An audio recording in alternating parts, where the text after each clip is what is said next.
تو وہاں پہ بہت سی زیارات ہیں. سب سے پہلے جنید بغدادی رحمۃ اللہ علیہ کی زیارت، وہاں سے حضرت معروف کرخی رحمۃ اللہ علیہ، حضرت سری سکتی رحمۃ اللہ علیہ، حبیب عجمی رحمۃ اللہ علیہ، بہلول دانا رحمۃ اللہ علیہ، بشر حافی رحمۃ اللہ علیہ، ابراہیم خواص رحمۃ اللہ علیہ، اسی طرح شاہ عبد القادر جیلانی رحمۃ اللہ علیہ، امام ابو حنیفہ رحمۃ اللہ علیہ، امام اعظم ہمارے امام احمد بن حنبل رحمۃ اللہ علیہ. یہ سارے بغداد کے اندر ہے. دریا دجلہ بھی بغداد کے اندر ہے، جنت کا دریا. اور اس کے ساتھ ہی پھر ایک تھوڑا سا دور جگہ ہے جہاں پہ کسریٰ کا محل ہے، آج بھی قائم ہے، شکست و رخ کا علامت ہے. اور قلعے کے سامنے ہی پھر سیدنا سلمان فارسی رضی اللہ عنہ کی قبر ہے. رازدار مصطفیٰ علیہ السلام سیدنا حذیفہ بن یمان رضی اللہ عنہ ان کی قبر ہے. سیدنا عبداللہ ابن جابر رضی اللہ عنہ کی قبر ہے.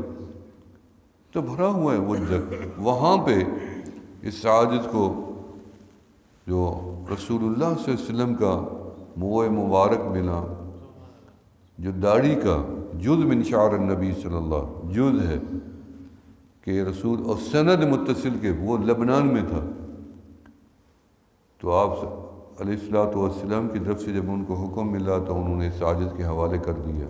اور آپ کے پاؤں کی مٹی کے چند ذرات بھی ہیں ڈبیا میں. دو چیزیں وہاں سے، جب میں وہاں سے پھر وہاں چلا گیا ترکی میں، تو انقرہ میں رسول اللہ صلی اللہ علیہ وسلم کی ایک زلف تھی، سیدنا علی کرم اللہ جی کے پاس تھی.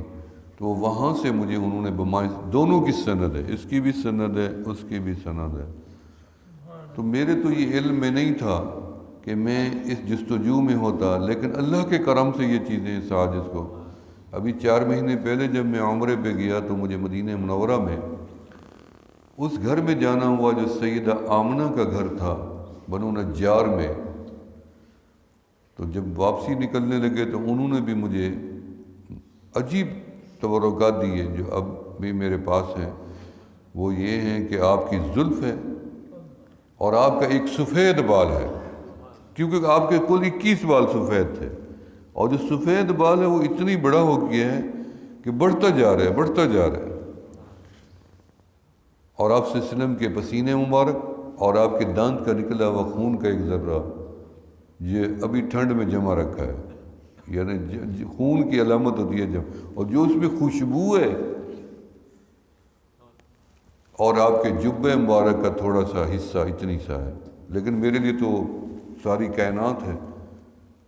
یہ تبرکات مدینہ میں، اور اس کی بھی سند انہوں نے دی ہے، اور سند بھی کلمی ہے، پرانے زمانوں کی سند تھی وہ ان کے پاس، اس ساری سند بھی اس عاجز کے حوالے کر دی، تبرکات بھی حوالے کر دی. بہرحال مولانا صاحب زیارت کر رہے ہیں، آج ایوب صاحب بھی بیٹھے ہیں، آپ حضرات کو بھی دعوت ہے. تو میرے دوستو، ہم گناہ کی طرف زیادہ انسان جلدی مائل ہوتا ہے کیونکہ اس کے پیچھے شیطان بھی ہے، نفس بھی ہے. یہ دو ہیں جو شیطان، نفس گناہ میں لذت ہے، گناہ کے اسباب جلدی بنتے ہیں، نیکی کے لیے انسان کم تیار ہوتے ہیں.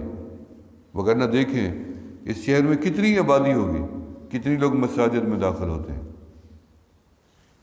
اس لیے اللہ کو چاہنے والے، اللہ کو ماننے والے، جنت کے طالب بہت کم ہوتے ہیں.